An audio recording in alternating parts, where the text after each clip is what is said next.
Hello guys, welcome back to our channel. If you've received a DoorDash gift card and want to use it for your orders, the first step is adding it correctly inside the app so the balance is applied to your account.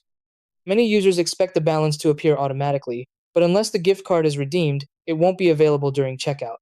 The process itself is simple, but it's important to enter the details in the right section so everything gets linked properly.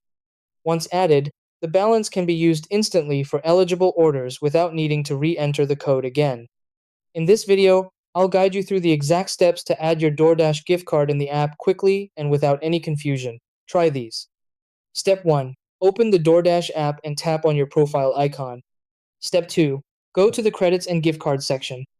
Step 3. Tap on the option to add or redeem a gift card. Step 4. Enter the gift card carefully. Step 5. Confirm and apply the gift card to your account. Step 6. Check that gift card has been added successfully.